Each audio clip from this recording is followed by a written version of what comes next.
Bienvenidos una vez más a este espacio, a este encuentro. En esta parte del programa vamos a continuar desarrollando un tema que me ha gustado muchísimo desde que tuve la oportunidad de hacer esta entrevista de presentación del libro del psicólogo colombiano Gabriel López. Rompe los 5 patrones tóxicos que dañan tu relación y construye un amor feliz. Así se llama su obra, que ha sido estrenada. Hemos tenido la oportunidad de darle la presentación a través de frecuenciaglobal.com y en el canal de YouTube, Canal Bien Enterado. Para quienes lo están viendo, ahí está la portada de este libro, además que va dirigido también a la pareja sana y amorosa, volumen 1, que ha sido esa recopilación de pues sus años de experiencia y además colocar allí amablemente esas experiencias de otras personas, testimoniales, y cómo desarrollar una mejor calidad de vida y sobre todo en lo emocional y tener ese bienestar, ¿verdad? En nuestras vidas a través de esa otra persona que nos acompaña, cómo lograr una mejor relación de pareja. Y en esta oportunidad, pues, bueno, a Gabriel le doy la bienvenida en este espacio que transmitimos por frecuenciaglobal.com y en mi canal de YouTube, Canal Bien Enterado, hablando en esta oportunidad porque, como lo habíamos comentado anteriormente, es una serie de programas que tenemos. Gabriel amablemente nos está brindando también ese tiempo que tiene dentro de su agitada agenda, pues compartir un poco más, ¿no? Escudriñar un poco más acerca de los temas que desarrolla en este libro, pero que esta entrevista se convierta en esa orientación necesaria para lograr identificar un poco más de esos patrones en el programa del día de hoy, de lo que vamos a desarrollar precisamente.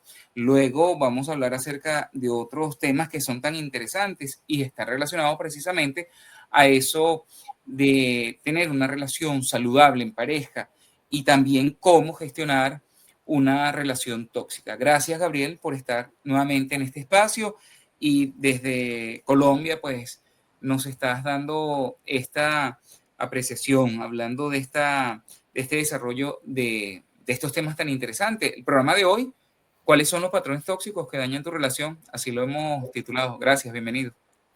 Hola Darwin, muchas gracias a ti por invitarme. Pues no, contento de estar aquí nuevamente y poder compartir contigo y con toda la audiencia estos temas.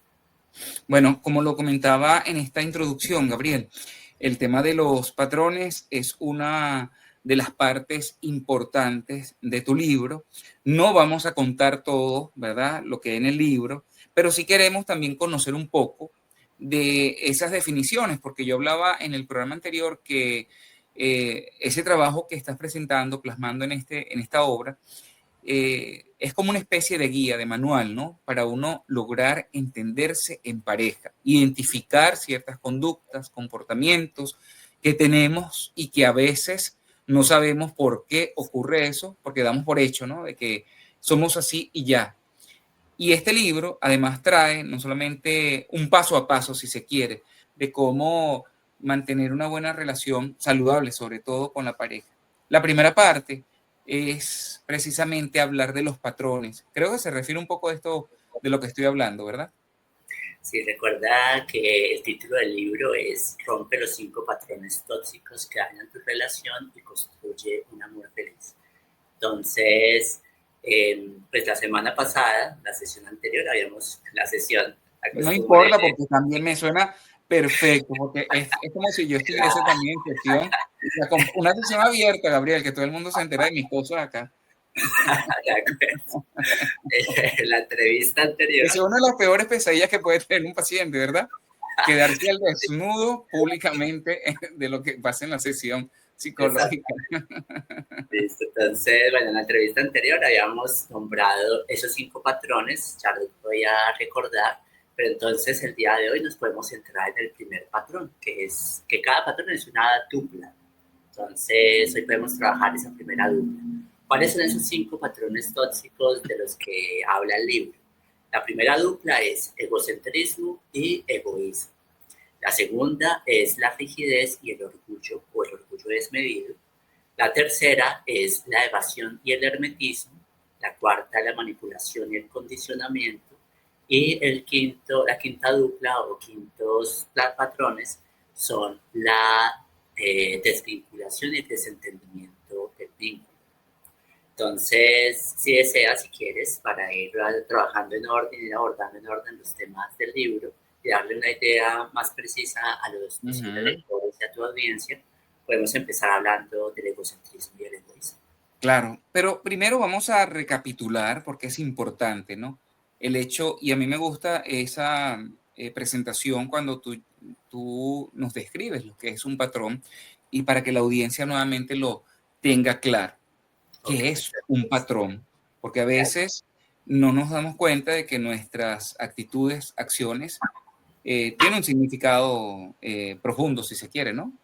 Sí, un patrón es todo, digamos, comportamiento, actitud, emoción, pensamiento, que se repite muchas veces sin darnos cuenta y que genera un efecto en nuestras vidas. Entonces, un patrón puede ser tanto beneficioso como tóxico. Cuando cuando el efecto que genera es dañino, daña tanto nuestra estabilidad emocional como nuestras relaciones interpersonales o, digamos, el sano fluir de nuestro día a día, entonces estamos hablando de un patrón tóxico.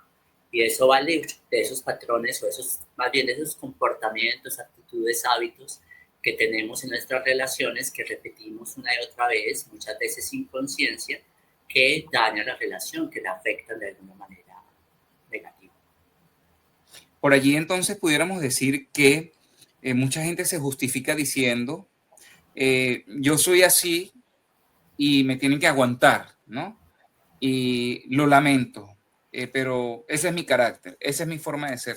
De alguna forma también eso genera molestia, ¿no? En la pareja porque es como que una postura, digamos, unilateral, una postura que no ayuda en esa negociación o al menos en esa reconciliación o en esa comunicación efectiva y fluida que tiene que haber en una relación de pareja y sana, ¿no? Sí, precisamente es una actitud rígida, que es el segundo patrón tóxico que abordo en el libro. Entonces, decir algo como eso, yo soy así y pues tendrá que aguantarse. Si le gusta bien, si no se puede ir, ahí está la puerta. Pues eso es una mezcla de varios patrones. Entonces, hay mucho egocentrismo en esa postura. Empecemos por ahí. Y sigamos con el hecho de que hay mucho orgullo y rigidez en esa postura. Entonces, de hecho, podemos hablar con ese ejemplo es perfecto para hablar de los dos primeros patrones, tanto la dupla egocentrismo y egoísmo como la dupla rigidez y orgullo. Entonces, mira cómo un solo comportamiento puede responder a varios patrones tóxicos al mismo tiempo. Y posturas como esas, muy rígidas, muy inflexibles, suelen ser muy dañinas. Claro, genera mucho malestar porque para que haya un buen entendimiento y haya un buen desarrollo de la relación, es necesario que los dos pongan de su parte y se adapten el uno al otro. Pero cuando tú asumes una postura como la que describiste, casi que estás obligando a la otra persona a que se adapte a ti, pero tú no estás haciendo nada para adaptarte a la otra persona. Entonces, a la par estás generando una relación desequilibrada, sin equidad, que por supuesto genera mucho malestar en el otro. Para los psicólogos profesionales como tú, yo me imagino que debe ser un poco,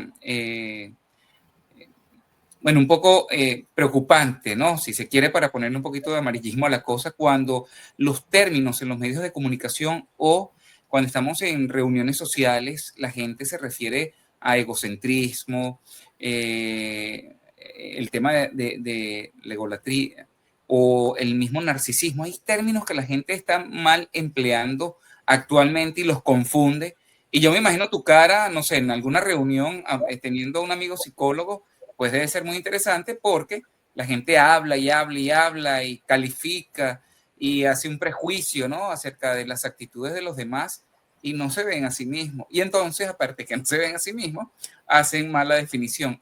¿Tú pudieras, por favor, ayudarnos a entender todo esto? Porque hoy día se están utilizando términos deliberadamente, creo yo. A cualquiera le dicen narcisista, a cualquiera le dicen, no sé, ególatra, Sí. o como tú lo dices, ¿no? Ya está ya exacto. llegado. Sí. Y vamos en casos vamos subiendo de nivel y más serio cuando la persona ni siquiera tiene esa, no sé, esa idea en su cabeza de accionar hacia los demás, pero que tú le digas psicópata a la Sí. pareja, bueno, ya eso es ir a poner la denuncia, ¿no? A la policía, una cosa así. De hecho, literal, debes hacerlo, porque sí, puedes encontrarte con una pareja psicópata. Ay, existe. Entonces, bueno, aclaremos varias cosas. Mira, Uh-huh. el egocentrismo tiene que ver con eso que dijiste de no se miran a sí mismos. Eso que es tan común, que es tan normal, eso es egocéntrico. O sea, cuando yo solamente estoy mirando y señalando al otro, ¿cierto? Tú, es que mira cómo te pones, es que mira lo que haces, es que mira cómo te comportas, es que por culpa tuya, y no estoy haciendo acto de conciencia diciendo, ok, ¿seré yo? ¿Seré que yo también tengo cosas que mejorar? En esa postura hay mucho egocentrismo, porque estoy asumiendo que solo mi verdad es la única, digamos, válida. Estoy asumiendo que yo no tengo nada que cambiar, ni nada que corregir, ni siquiera nada que reflexionar o pensar. Estoy asumiendo que todo lo que yo hago está bien hecho. Y eso es totalmente egocéntrico. Entonces, perfecto lo que dijiste, ¿no? Para poder, digamos, introducir el tema. En cuanto a qué es ser egocéntrico y en qué se diferencia de ser narcisista. Voy a empezar al revés. ¿Qué es ser narcisista? Básicamente, en términos coloquiales, ser narcisista es ser soberbio, es creerte superior. Y dependiendo de en qué sentido te creas superior, eso determina tu narcisismo. Por ejemplo, de hecho te adelanto, hay 10 tipos de narcisismo. Dios mío. ¿Sí? A falta de uno hay 10. Entonces, por ejemplo, si tú te crees superior intelectualmente, entonces eres un narcisista intelectual o un narcisista, digamos, cerebral. Pues tiene diferentes nombres. Uh-huh. Si tú te crees superior a nivel moral, esto es bien interesante, entonces eres un narcisista comunitario. Y haz un inciso allí, el moral no tiene que ver con aquello de que, ya que estamos hablando de las relaciones tóxicas, y veía por ahí una novela en estos días en YouTube que el algoritmo te presenta cuando criticas el tema de la infidelidad, cuando criticas o una apariencia dentro, no sé, del entorno familiar, pero al cerrar la puerta o al irte, te comportas de esa forma y también ocurre toda esa distorsión. La doble moral. Es muy típico que los narcisistas tengan doble moral. De hecho, las personas con egocentrismo también suelen tenerlo. ¿Por qué? Porque como no miran hacia adentro, como no se miran a sí mismos, como dijiste tú, entonces la persona egocéntrica, tanto la persona narcisista, puede ver fácilmente el error en el otro y señalarlo, incluso ser hasta crueles al señalarlo, pero no lo ven en sí mismos. Además de que en ese tipo de dinámicas juega algo más que es el mecanismo de defensa de la proyección, que es rechazo a los demás lo que no acepto de mí mismo. Uh-huh. Entonces proyecto, pongo en otros cosas que no estoy viendo en mí o no estoy aceptando en mí. Entonces, el problema en la relación, ¿no? Para la construcción de esto, de lo que tú hablas, de una relación sana, es importante que esto se hable en la pareja. Ya me vas a contar un poquito más acerca de los otros patrones, pero para no perder la idea, la importancia del terapeuta, en este caso, la presencia de un profesional de la salud mental, como en tu caso, ¿tú lo recomiendas cuando ya no existen más alternativas, cuando incluso la violencia puede estar presente allí? La violencia no solamente psicológica, sino física, ¿verdad? Sí. Mira, o sea, cuando ir al psicólogo me estás preguntando. Exacto, claro. Ok. La recomendación es no esperes a que sea demasiado tarde. ¿Sí? A que termine la pareja, por ejemplo. Espera, no. Que la relación termine quizás es lo más saludable que puede pasar en algunas relaciones. Y hago otro inciso. Hay una serie colombiana que se llama La Ex. Yo creo que es un buen ejemplo de esto de lo que estamos hablando, porque precisamente pareciera que la gente da esos últimas brazadas de ahogado cuando ya no hay más nada que hacer, ¿no? Okay. Bueno, mira, no, ¿a qué me refiero? A que no esperen a que las cosas se pongan demasiado difíciles. A que, por ejemplo, llegue a haber violencia física, a que la infidelidad se instale casi que como una especie de práctica cotidiana, regular, a que ya no solamente se trate de un tema de egocentrismo y egoísmo, que espero volvamos en un momento hacia allá, para no dejar tantas ideas abiertas, sino cuando ya, por ejemplo, hay un trato carente de empatía, carente de solidaridad, carente de comprensión y de, digamos, tacto hacia la otra persona. Entonces, de hecho, ya se pasan a comportamientos crueles o expresiones crueles. Entonces, mi recomendación es no dejes que los problemas avancen demasiado. O sea, es decir, en general, o sea, estamos hablando de pareja, pero hablemos en general cuando ir a terapia. Si tú empiezas a sentir un malestar significativo y a pesar de tus estrategias, a pesar de lo que intentas hacer para mejorar ese malestar, no mejora, entonces es momento de consultar. O sea, no esperes a que todo esté muy mal, a que todo se esté derrumbando o a que pasen cosas muy graves, ya sea en tu vida personal, a nivel individual o en tu relación de pareja. Por eso es importante hablar esta parte del programa, porque la identificación de los patrones, como tú lo describes en tu libro, yo creo que es algo importante, además, una importante, bueno, herramienta práctica para todos quienes están escuchando este espacio y quienes los ven, para que se logre identificar y no llegar a esos niveles, ¿no? De, bueno, de alarma cuando ya no hay nada que hacer. Y como tú lo decías, porque es tan importante además recalcar lo del egocentrismo y el tema de toda esta, bueno, definición, ¿verdad? Que es importante hacerlo antes de ir al especialista, por ejemplo. Sí, entonces, bueno, retomando ese tema precisamente, entonces estábamos aclarando qué es ser egocéntrico y qué diferencia hay con ser narcisista. Entonces, ser narcisista es precisamente lo que decía, es ser una persona soberbia que se cree superior de alguna manera. Entonces, da el ejemplo, ¿no?, del narcisista comunitario que se cree superior a nivel moral, que cree que él sí o ella sí es una buena persona, sí hace lo correcto, sí sabe cómo tratar a la gente, entre otras cosas.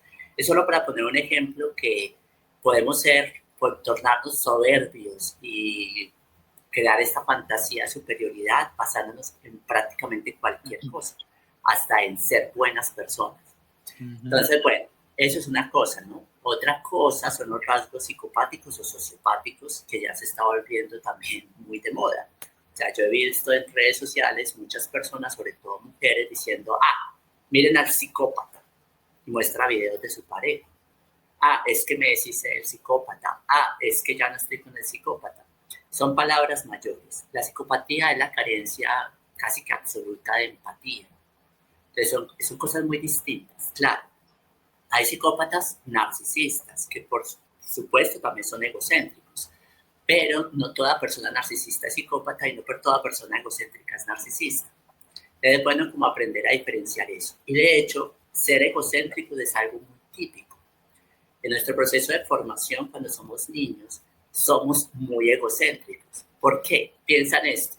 Un bebé cuando necesita algo, tiene hambre, necesita del cuerpo, que lo atiendan de alguna manera, no hace ningún ejercicio de ponerse a pensar, ¿será que mi mamá en este momento estará ocupada o tendrá ánimos para atenderme o se sentirá bien anímicamente? No, él simplemente llora y demanda que lo atienda. Viéndolo de cierta manera, obviamente es un ejemplo un poco forzado, pero es para dejar como el concepto claro. Eso es un comportamiento egocéntrico, ¿sí? Estoy centrado en mí.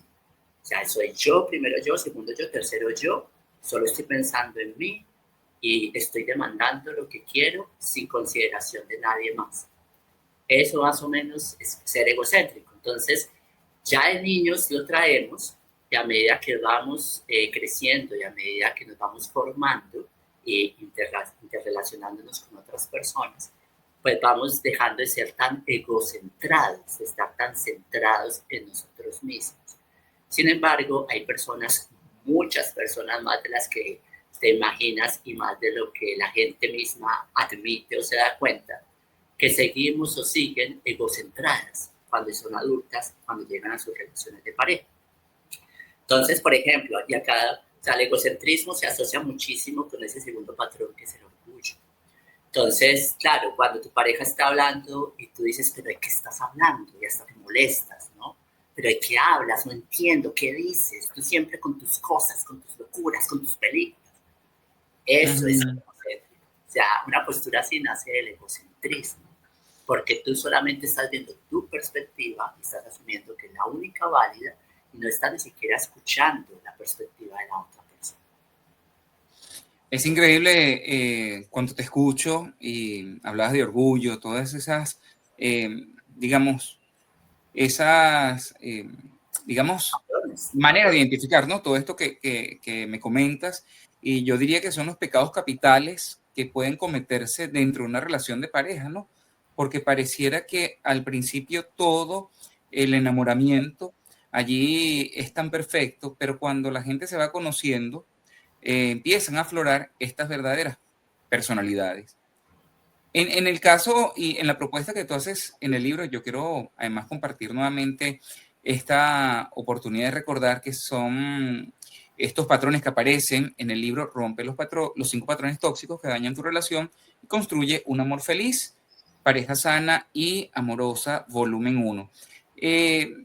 Esa propuesta que tú haces en el libro, además que comentas allí testimoniales, para que la gente, digamos, identifique antes de meterse en ese paquete, como decimos nosotros en Venezuela, ¿no? De esa relación, ¿qué estrategias o cómo la gente puede desarrollar esa habilidad sin ser psicólogo, por supuesto, pero sí identificar que no se vaya a meter en una relación tóxica? Yo sé que no se puede predecir, pero debe haber algo, ¿no? En el comportamiento de la otra persona, debe haber algo que te llame la atención y tú digas, oye, por aquí como que no es la cosa.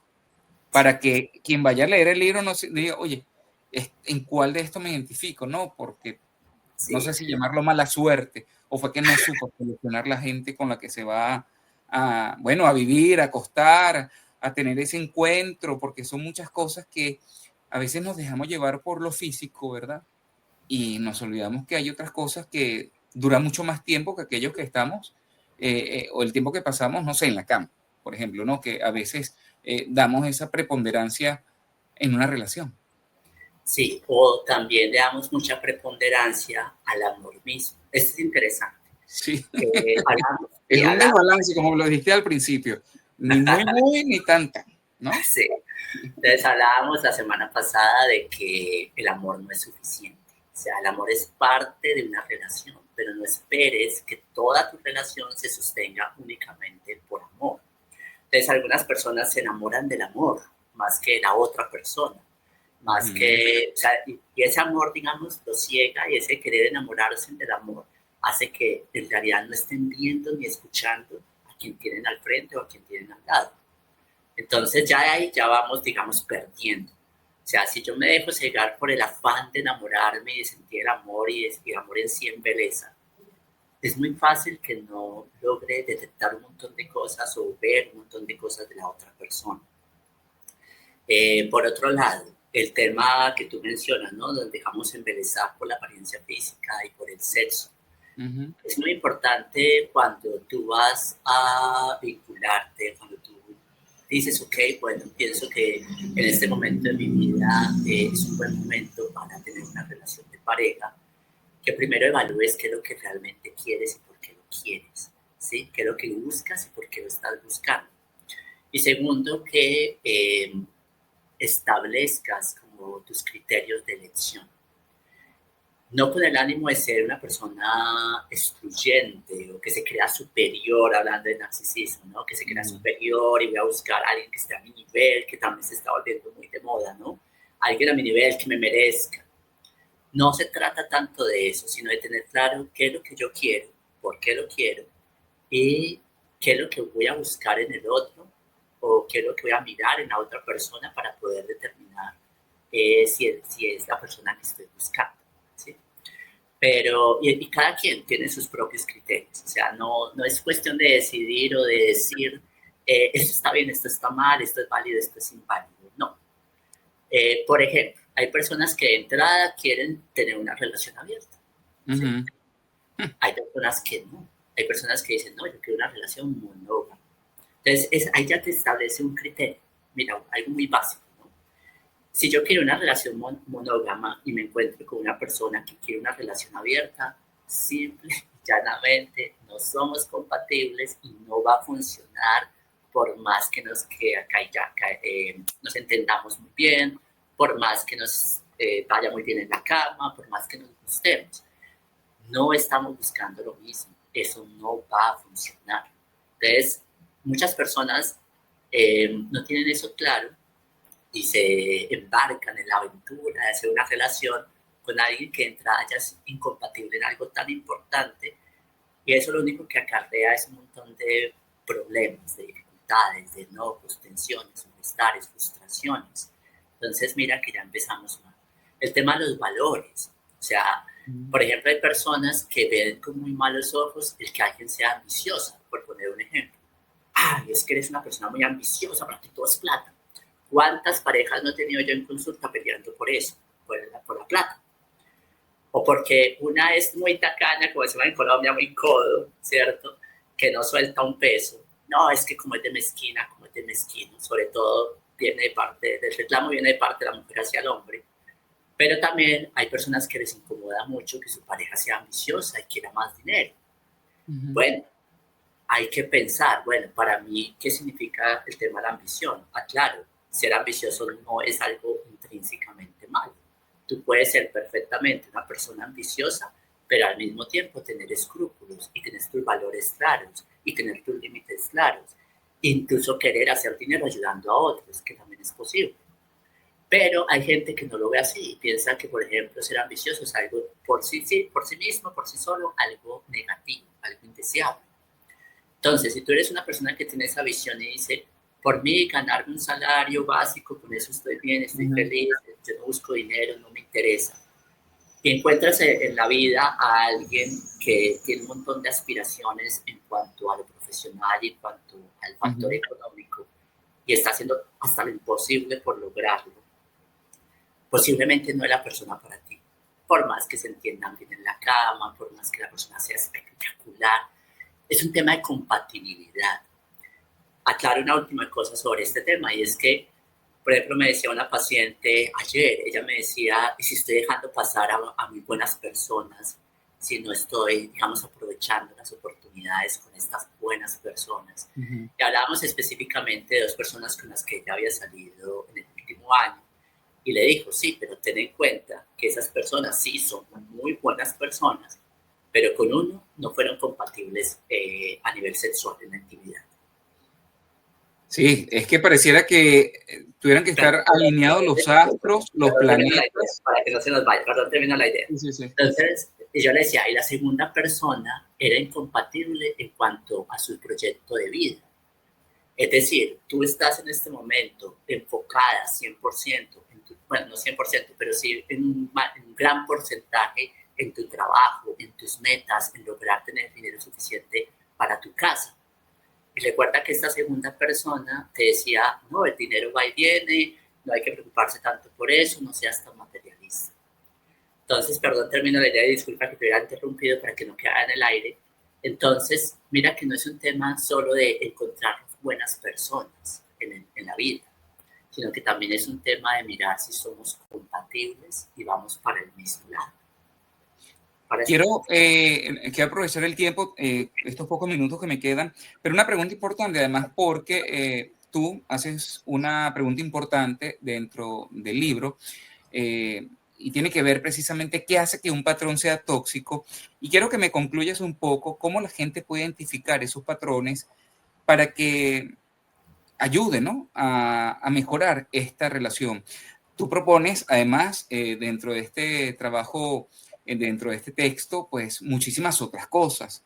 Y le invito a la gente que quiera conocer mucho más, que lo pueden encontrar en Amazon, estos 5 patrones, el libro, Rompe los 5 patrones tóxicos que dañan tu relación, así se llama, y que además está siendo muy, bueno, bien recibido por la audiencia.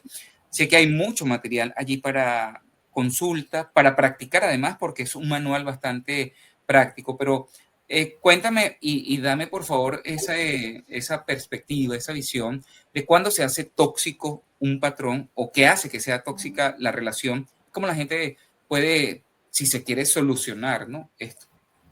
Ok, bueno, entonces, ¿cómo saber que un patrón es tóxico? Como lo decía ahorita, pues cuando empieza a hacer daño, cuando es un comportamiento repetitivo, o sea, no, a ver, esto es algo importante, o sea, la parte repetitivo es clave cuando hablamos de patrones, ¿sí? Entonces, el libro no aborda, por ejemplo, una infidelidad.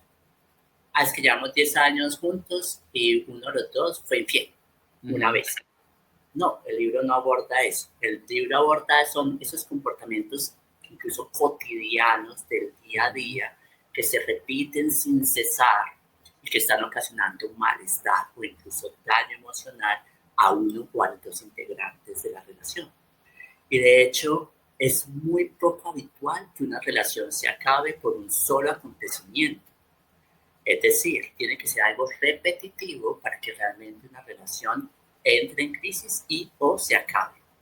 Acá aprovecho y aclaro algo que te decía ahorita. Tú mencionabas de que cuando ya no hay nada más que hacer, la relación ya está a punto de terminarse, es cuando mucha gente va a terapia.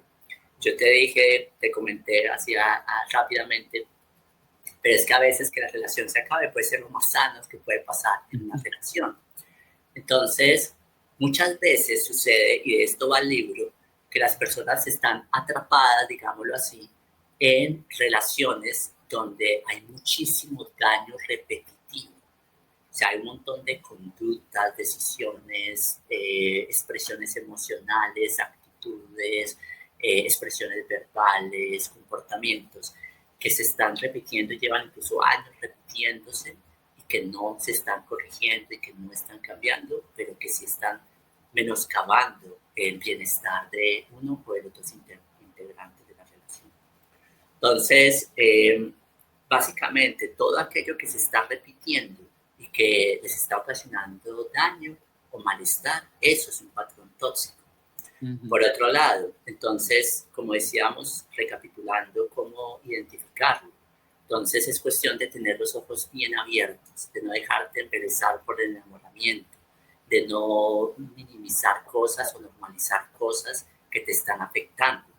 Si a ti te están afectando y te están haciendo daño, dale un valor a eso y dale importancia a eso. ¿Por qué sucede que estos patrones se mantienen incluso durante décadas en una relación de pareja?